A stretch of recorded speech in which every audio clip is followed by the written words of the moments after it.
Okay, so today we're going to talk about adding and subtracting mixed numbers. So we have two examples here, and the first example, no marker, and the first example is something that should seem pretty simple to you. We have a mixed number, and we're adding it to another mixed number.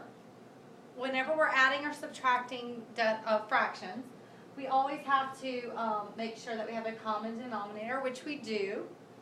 And so we simply can add the whole numbers, 2 plus 3, which is 5, and then our two numerators, 1 plus 3, which is 4, and voila, pretty simple. Now this second example, it becomes a little bit more complicated. So we're going to take the same approach, and we're going to add our two whole numbers, 2 plus 3, which is 5. But this time, you'll notice that we have a numerator of 4, and we're adding that to 3, and so that becomes 7/5. Now looking at this problem, what's wrong with this problem? Why can't we leave this answer like this? Well, hopefully you see that you have an improper fraction right here. And you know, whenever you have an improper fraction, what that really means is that you have more than a whole. In this case, in order to have a whole, we would have to have 5/5. But we have 7/5.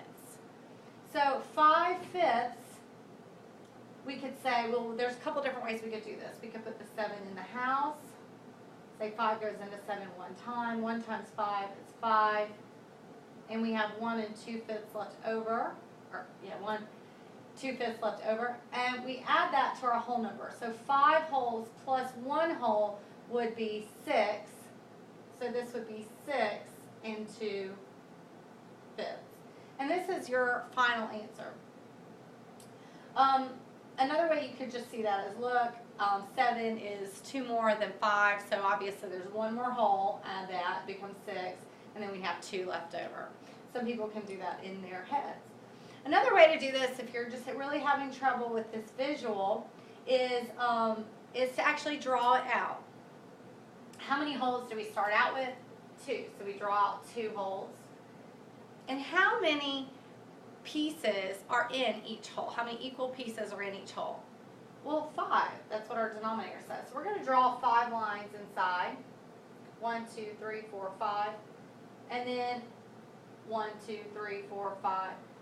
So we have 2 holes, and then we have 4 left over. 1, 2, 3, 4. Okay, what are we going to add to that? 3 more holes. Same thing in there. 1, 2, 3, 4, 5. 1, 2, 3, 4, 5. 1, 2, 3, 4, 5. And we have 3 left over. Instead of putting them right here, we're going to start adding it to this. Now we can add 1 more, and look, now that becomes a whole. We have to add a total of 3, so 2, 3.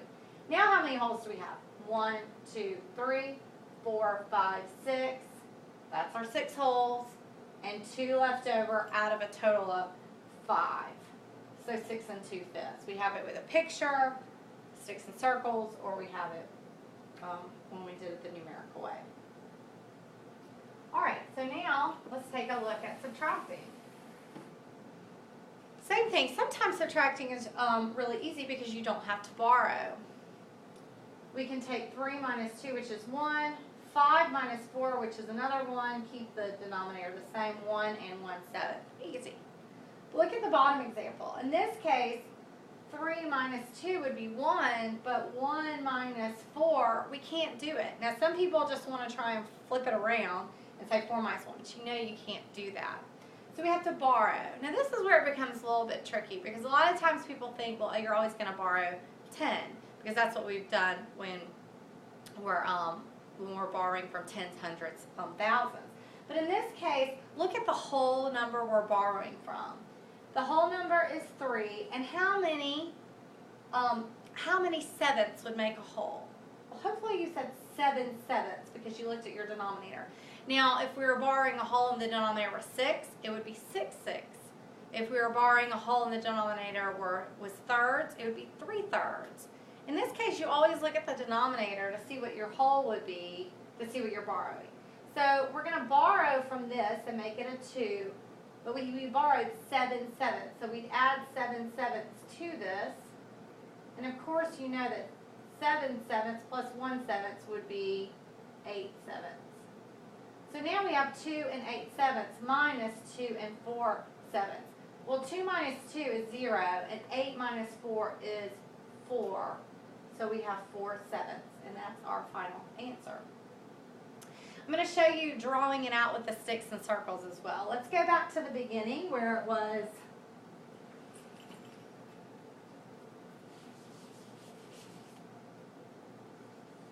3 and 1/7. 3 and 1/7. Let's draw that out. 3 holes and 1 left over. Now how many equal pieces go in each hole? Hopefully you said 7. 1, 2, 3, 4, 5, 6, 7. 1, 2, 3, 4, 5, 6, 7. 1, 2, 3, 4, 5, 6, 7. And 1 left over. Now how many holes are we going to take away? 2 holes. 1, 2. And we're going to take away then 4 leftover pieces. Well, we only have 1 piece to give right here. So we can take that away, but we still have to take 3 more pieces away. So we're going to break apart this hole because we're borrowing from this hole. Remember, we're borrowing 7/7. We're borrowing from this hole. So now we need to take away 3 more. We took away 1. We need a total of 4, so 3 more. 1, 2, 3. And how many do we have left? 1, 2, 3, 4. No holes. And 4/7. So now let's do one together. Now you need to make sure you have out your pencil and your paper, and you're going to be writing this down as we do it. So go ahead and write the problem down. 4 1/2 plus 2 7/10. Now hopefully you see that you need to do what before you can add? Hopefully you said find a common denominator. So in this case, we would do 2 would go into 10 5 times. Whatever you do to the denominator, you also do to the numerator. So this now becomes 4 5/10 plus 2 7/10. Now, if we tried to add 4 plus 2, we get 6, and 5 plus 7, we get 12, and that would give us an improper fraction. You can, of course, do that and get 6 12/10. You're just not done, aren't you? We're going to show you this way and then also drawing out with sticks and circles. I want you to try both ways right now, and then when you have a chance to do it on your own, you can decide which way works best for you.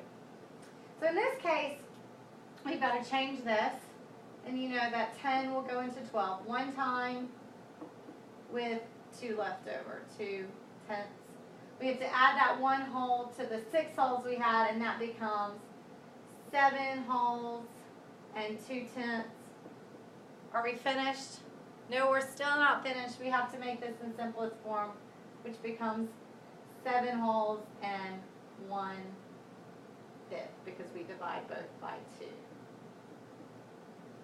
Okay, and that is our final answer. Now let's see if we get that with our sticks and circles. Okay, so we have our common denominator, and we're going to draw how many holes? 4. 1, 2, 3, 4. And how many sticks go in each hole? 10, because our denominator is 10. 1, 2, 3, 4, 5, 6, 7, 8, 9, 10. 1, 2, 3, 4, 5, 6, 7, 8, 9, 10. 1, 2, 3, 4, 5, 6, 7, 8, 9, 10. 1, 2, 3, 4, 5, 6, 7, 8, 9, 10. That was a better way to draw it. I should have done it. And 5 left over. 1, 2, 3, 4, 5. Okay, how many holes are we going to add to that? 2, 1, 2, and 1, 2, 3, 4, 5, 6, 7, 8, 9, 10. 1, 2, 3, 4, 5, 6, 7, 8, 9, 10. When 7 left over. I'm going to start adding them here. 1, 2, 3, 4, 5. Up, close it up. 6, 7. So how many holes do I have now? 1, 2, 3, 4, 5, 6, 7. There I go. And 2 out of 10, which is what I got. Simplified at 7 1/5. Okay. All right, let's try the bottom. What do I have to do first? 5 1/3 minus 3 1/2. Well, of course, you have to find a common denominator. In this case, the smallest number that would 2 and 3 would go into would be 6. So we cross multiply times 2 times 3. Whatever we do to the bottom, we have to do to the top. In this case, our new mixed numbers. or 5 and 2, 6, minus 3 and 3, 6. So in this case, you can look up here and see you obviously we're going to need to borrow because you can't take 3 from 2. So we're going to borrow and say 4. And how many are we going to add to this 2? Well, we borrowed 6, 6 because that would be a whole. Our denominator is 6. So 2 plus 6 is 8. So our new numerator is 8. 8 minus 3, or excuse me, 4 minus 3, our whole numbers, equals 1. And 8 minus 3 equals 5. 1 and 5, 6. Now let's draw it out with sticks and circles and see if we get the same answer. I'm going to show you what it was before. Of course, it was 5 and 2, 6. So what do we have to draw out? 5 holes. And what goes in each hole? 6. 1, 2, 3, 4, 5, 6. 1, 2, 3, 4, 5, 6. 1, 2, 3, 4, 5, 6. 1, 2, 3, 4, 5, 6. 1, 2, 3, 4, 5, 6. And 2 left over. 1, 2. Now how many holes are we going to take away? 3. 1, 2, 3. And how many leftover pieces are we going to take away? 3. Well, we only have 2. 1, 2. So we have to break apart one of the holes, borrow from there, and borrow one more from it. So how many holes do we have left? 1. And how many leftover sticks? 1, 2, 3, 4, 5. 1 and 5, 6. So hopefully that makes sense. Because now you're going to try 2 on your own. So go ahead and write them down and then pause the video and then we'll go over it. Okay, so hopefully you've had a chance to take a look at it. The first thing you had to do was find a common denominator. So it becomes 1 and 6 eighths plus 2 and 5 eighths. In this case, we could have done 3 and 11 eighths, which ends up being 4 and 3 eighths. And that's your final answer. You can show it with sticks and circles as you have 1 whole and 6 left over. And there's 8 in here. 1, 2, 3, 4, 5, 6, 7, 8. You add to that 2 more holes. 1, 2. 1, 2, 3, 4, 5, 6, 7, 8. 1, 2, 3, 4, 5, 6, 7, 8. And 5 more. Well, there's 1, 2. Now that makes that a hole. 3, 4, 5, and 4 holes. 1, 2, 3, 4, and 3 left over. Okay, as for the bottom one, again, you had to find a common denominator. So that becomes 6 and 2/4 minus 3 and 3/4. We would have to borrow here. So this 6 would become a 5. We add 4/4 to this, so this becomes a 6. And we get 2 holes. 5 minus 3 is 2, and 6 minus 3 is 3. 2 and 3/4, and of course that is in simplest form. I'll show you with sticks and circles.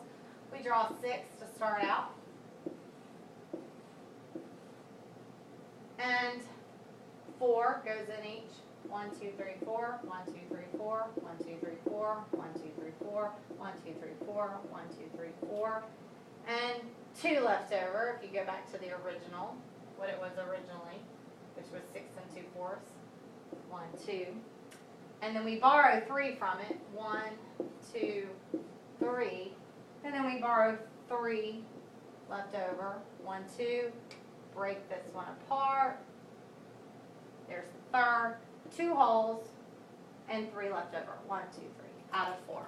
So I hope this really helped.